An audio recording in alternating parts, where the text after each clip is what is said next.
Edwina Cynthia.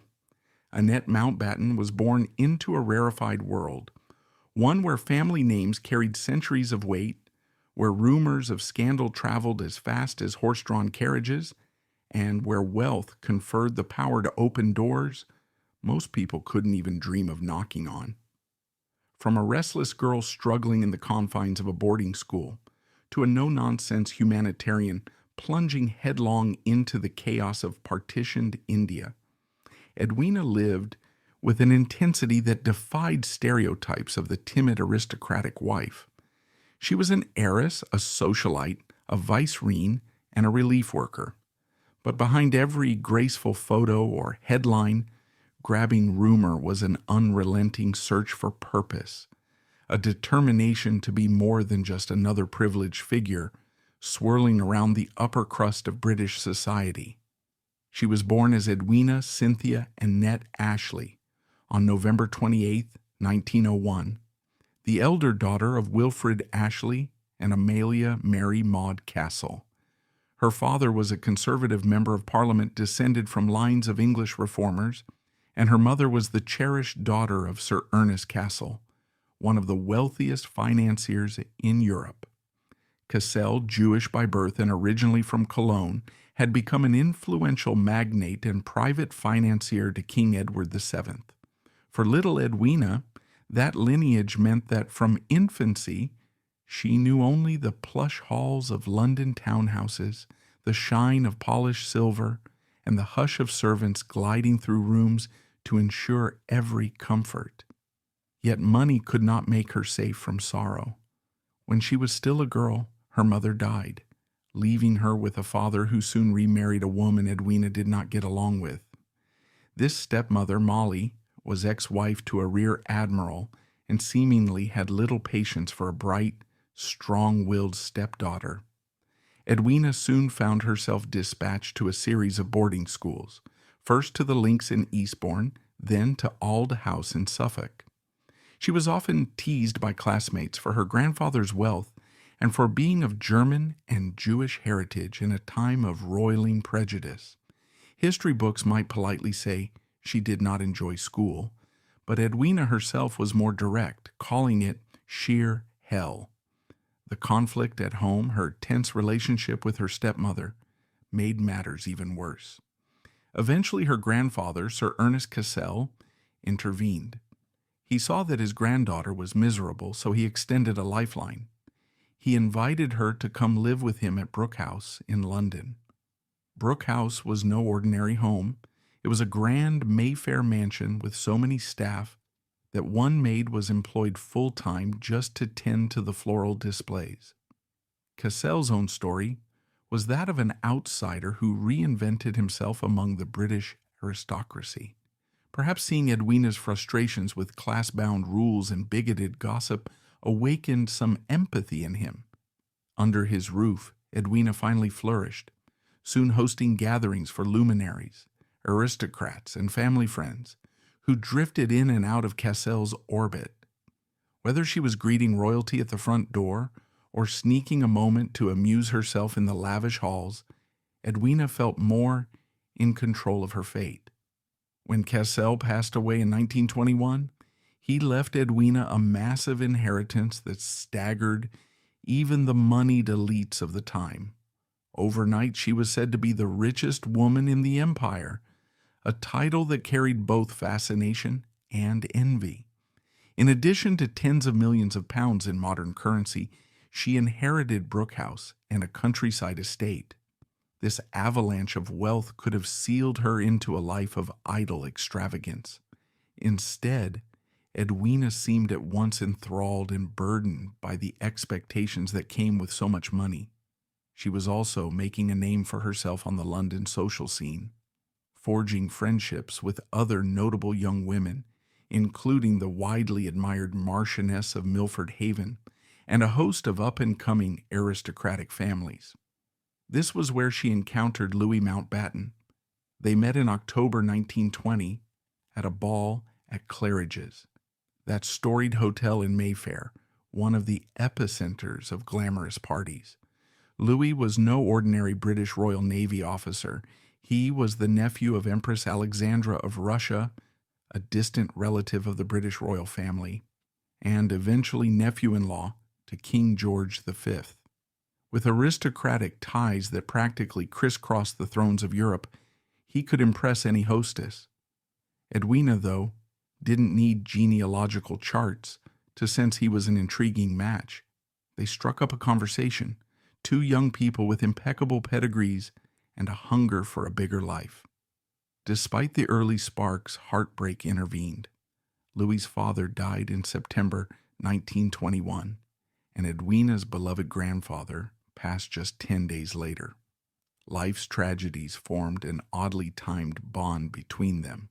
By 1922, they were engaged, and the press had a field day when the wedding of the year took place at St. Margaret's, Westminster, on July the 18th. That day, 8,000 spectators crowded outside to catch a glimpse of the new it couple. Royalty from across Europe converged. Queen Mary, Queen Alexandra, and the Prince of Wales, soon to be King Edward VIII, all made appearances.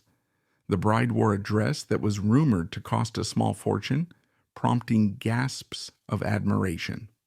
Even the groom, a lieutenant in the Royal Navy, commanded only a modest salary, but Edwina's fortune soared so high that financial concerns were immaterial. After the wedding, they took off on a honeymoon that was practically a world tour, culminating with a visit to the United States where they hobnobbed with Charlie Chaplin. The newlyweds even starred in a private home movie, Chaplin Shot, a short comedic sketch never intended for public consumption.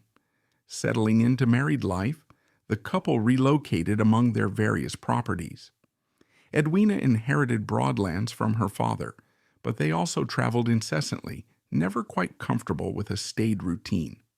A few years in, Edwina gave birth to two daughters, Patricia in 1924 and Pamela in 1929. Photos from the time show a radiant young mother, labeled by some journalists as one of the most beautiful women in England, a social magnet in beaded evening gowns. She had an irrepressible spirit. Yet even as her daughters were growing, Edwina refused to curb her love of adventure. In fact, her sister-in-law, the Marchioness of Milford Haven, was a partner in these escapades, the two women traveling to remote corners of the world, ignoring safety warnings and returning with bracing tales of near misses and hidden wonders.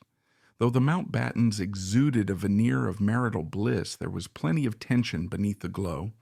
They occasionally preferred their own orbits to cohabitating in the same space. Edwina's fortune dwarfed Louis's income. He loved the Navy, while she adored the adrenaline of high society. Gossip soon circulated that Edwina was prone to extramarital friendships that skated past the boundaries of Victorian-influenced morals. Louis, for his part, was rumored to have flirtations of his own. Letters and diaries from that era, along with scuttlebutt among their circle, suggest they arrived at a tacit understanding. They would keep up appearances for the public, co-host grand parties, and quietly let each other roam. When war clouds gathered in Europe, Edwina's life shifted.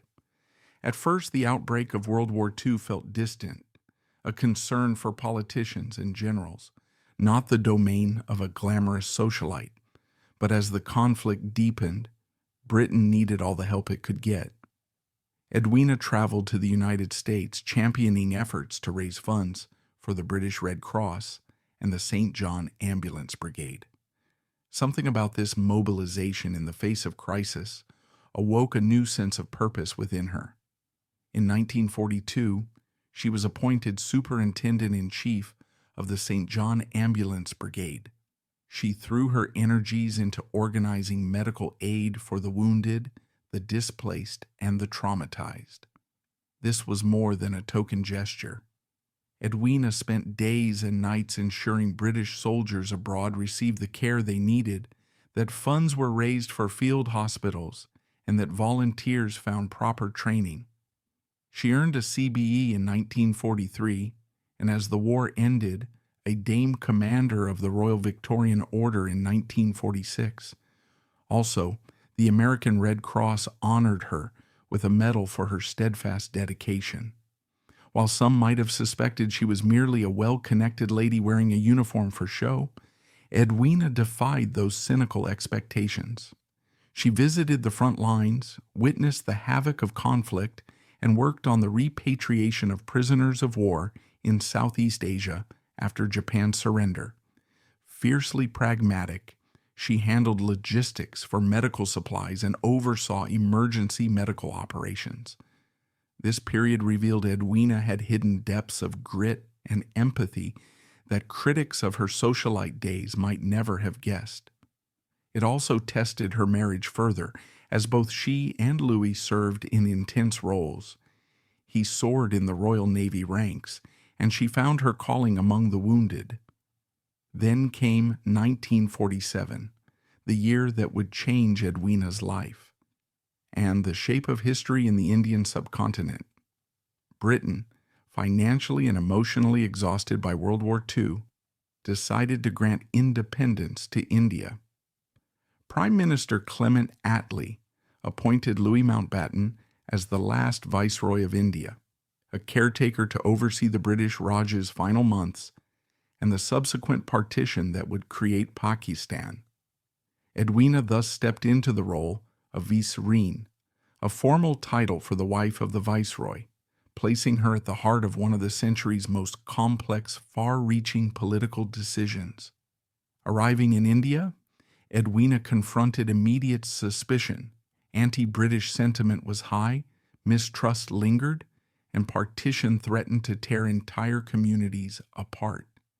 Yet this formidable society hostess proved surprisingly adept at bridging cultural gaps. She recognized that the human cost of partition would be enormous, so she made relief efforts her personal mission. She visited refugee camps, took on the job of recruiting volunteers for distributing food, water, and medical assistance to those displaced by the violent partition. Thousands of Hindus, Muslims, and Sikhs were uprooted, stirring riots and horrific acts of violence across the subcontinent. Edwina's zeal in tackling the crisis won her praise from many Indians, who found it startling that a British aristocrat would wade into the chaos with such determination. She also formed a close bond with Prime Minister Jawaharlal Nehru. Speculation has swirled ever since about the nature of that relationship. Their letters to each other brim with warmth, intellectual rapport, and a mutual longing to see India lifted from chaos.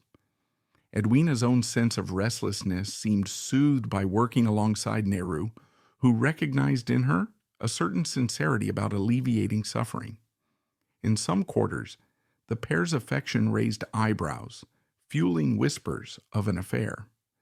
Others, including Indian politicians, believed it was a deep platonic friendship that soared on mutual respect. Whatever the truth, Edwina's presence at Nehru's side had real political impact. She used her influence to press for better living conditions for refugees, and she refused to stand by while partition's violence consumed entire regions. Her efforts won gratitude from many local Indian officials who found her unwavering, even in the face of raging communal fires. When India did become independent in August 1947, the event was overshadowed by bloodshed. Partition displaced millions and took thousands of lives.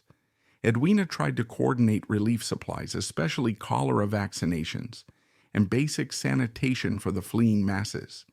She rode trucks into devastated areas, delivering resources and personally comforted victims of the riots.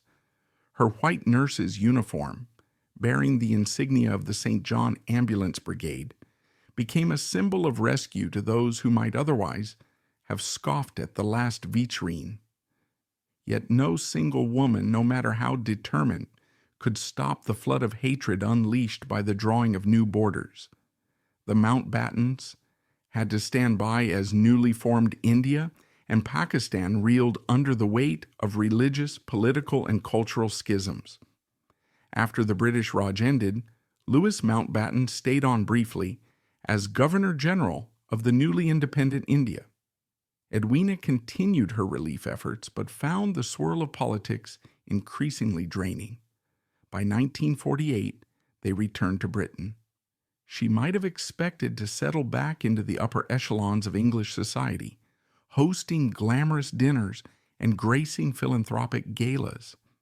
But that version of Edwina, the carefree heiress, had been forever altered by the heartbreak she'd seen in India.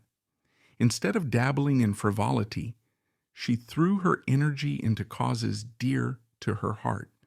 She continued to be active in the St. John Ambulance Brigade, traveling abroad to inspect facilities and coordinate training. She also took on roles in British charities focused on health care and animal welfare. People who only remembered her from pre-war parties might not have recognized this quieter, more purposeful Lady Mountbatten. She still enjoyed the social swirl. Indeed, she was an inveterate traveler. But it was as though a higher calling had asserted itself, demanding her time, her connections, her wealth. But her health soon showed signs of strain. A lifetime of incessant motion, combined with the emotional toll of multiple roles, wife, mother, humanitarian, and, yes, rumored romantic partner to a prime minister halfway across the globe, left her physically taxed. In early 1960, while on an inspection tour in North Borneo for the St. John Ambulance Brigade, she passed away in her sleep at the relatively young age of 58. The precise cause of death was never fully explained, though exhaustion and underlying conditions likely contributed. True to her adventurer's spirit, Edwina had asked for a burial at sea. And so on February 25, 1960, her remains were taken aboard the HMS Wakeful to be committed to the English Channel. Geoffrey Fisher, the Archbishop of Canterbury, officiated. It was not a quiet ceremony. The flamboyant Queen Mother, learning of Edwina's final wish, quipped that dear Edwina always liked to make a splash. Yet perhaps the truer testament to her life's impact came from India.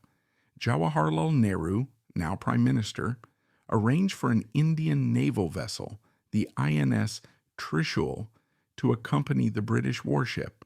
He sent a wreath of flowers, marigolds, the color of the subcontinent's vitality, to be placed upon the water along with those of the Mountbatten family.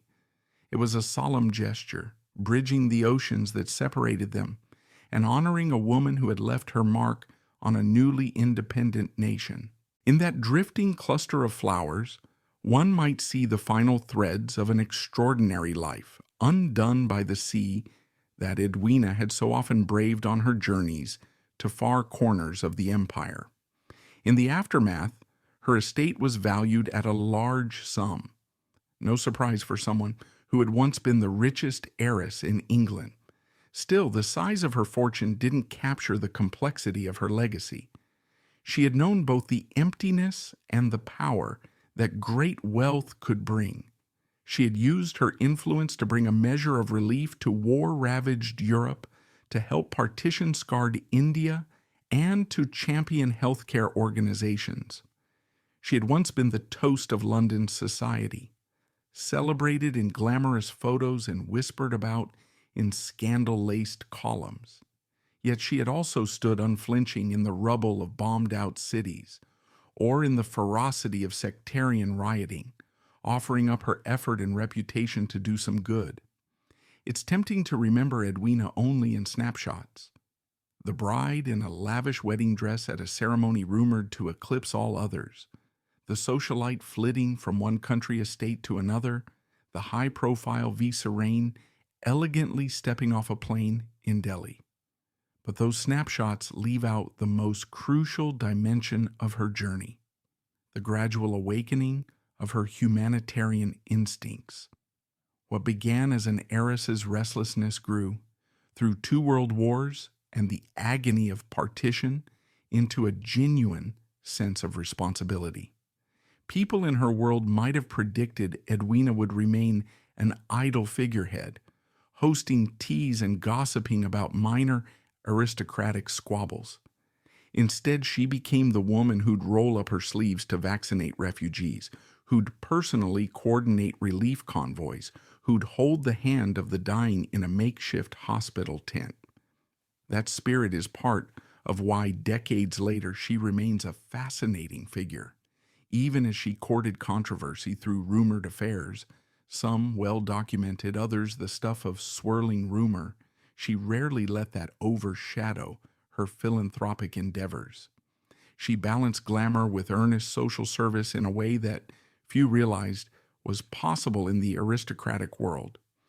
When the newspapers broke the story of her death at 58, many in Britain felt a curious pang, a sense that they had lost a daring original, someone who transcended the normal constraints placed on women of her rank and era.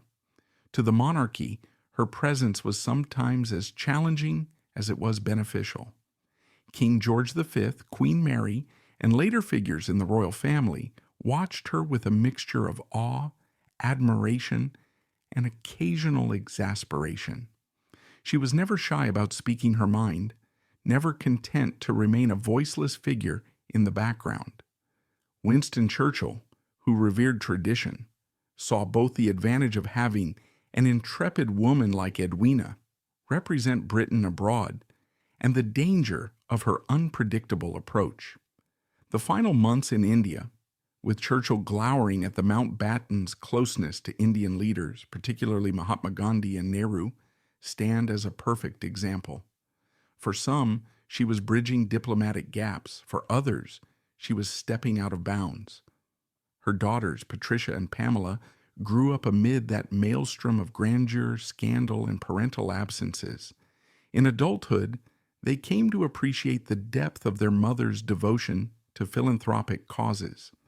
Pamela later recalled Edwina's unpredictability, lavishing them with gifts, then disappearing on some urgent mission or unexpected journey. For sure, it wasn't an ordinary childhood, but both daughters recognized that Edwina had a spark that could not be contained by the typical maternal script. She gave them life, and she gave them an example of fearlessness, albeit one that sometimes cost them her presence. Perhaps the best measure of Edwina's life is that the conventional judgments never stuck. She was the scion of wealth, yet she showed real compassion for the powerless. She was the glamorous wife of a well-born naval officer, yet she showed formidable independence. She was rumored to be involved in numerous affairs, yet she discovered a profound emotional bond with a man shaping a nation's future. And from that bond blossomed tangible help for countless refugees. She died far from home, still wearing the mantle of service, in a corner of the world that might never have expected to see a countess pitching in. Even in death, her request to be buried at sea spoke volumes. She belonged not to any single patch of ground, but to the restless tides that had carried her across continents in her pursuit of significance. And so Edwina Cynthia Annette Mountbatten remains a figure impossible to categorize, too spirited to be simply a demure consort, too devoted a mother to be dismissed as selfish, too steeped in romance to be a mere do-gooder. She wore many faces: the child disliked at boarding school, the radiant social queen at Claridge's, the mother balancing the demands of a naval household, the resourceful war volunteer in uniform, the vicereine finessing diplomatic tangles in the crumbling British Raj, and, in her final chapter, the global humanitarian traveling to remote territories for St. John Ambulance. She took the scandal in stride, took on responsibilities larger than her father or grandfather could have imagined, and left behind a memory that still shimmers wherever her name is mentioned. In the rosters of British aristocracy, the annals of India's independence, or the archives of the Red Cross and St. John Ambulance. The ephemeral swirl of marigolds on the English Channel waves might have vanished, but the echo of her tumultuous, impassioned life remains. She had only 58 years. Yet in that finite span, Edwina Mountbatten traversed a remarkable arc from rebellious schoolgirl to last vicereine of India, from cloistered heiress to an unwavering presence in the thick of tragedy and upheaval. Hers is a testament to how a person may wear a title, yet strive to be more bold, more compassionate, more disruptive of assumptions. Even with enormous privilege, Edwina seems to have realized that the greatest journeys require venturing into uncertain territory, and that genuine empathy can be found in the unlikeliest places: a bomb shelter, a famine camp, a teeming refugee convoy. Her life stands as a reminder that behind every historical figure photographed in pearls and satin gloves, a deeper story may lie. A story of restless curiosity, improbable romance, and an unwavering desire to matter in a world that often wants to reduce people to mere footnotes. So, while you might see her name in footnotes about India's independence or in genealogical charts linking Britain's royal families, remember that Edwina's real legacy was found in her unstoppable drive. The aristocrat who roamed war fronts, who risked crossing colonial and societal divides, and who took a stand for the wounded, that was Edwina Mountbatten. She scorned the notion that an heiress's life should be confined to etiquette manuals and parlor gossip. Instead, she soared across oceans, some metaphorical, some literal, to leave her mark on a century ravaged by conflict, shaped by revolution, and thirsting for kindness. When that restless heart finally came to its last breath in North Borneo, it closed a chapter of British aristocracy that would not be repeated. The farewell at sea left an indelible image of a life adrift between two worlds, but ultimately committed to doing real good wherever she found herself.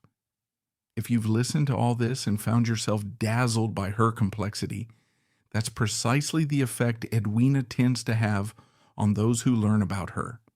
She was neither saint nor sinner, neither purely socialite nor purely humanitarian, but always entirely herself. Edwina Cynthia Annette Mountbatten. And there's something profoundly modern in that, an unpredictability and a willingness to break boundaries that calls to us even decades after her watery funeral wreath dissolved into the Channel waves.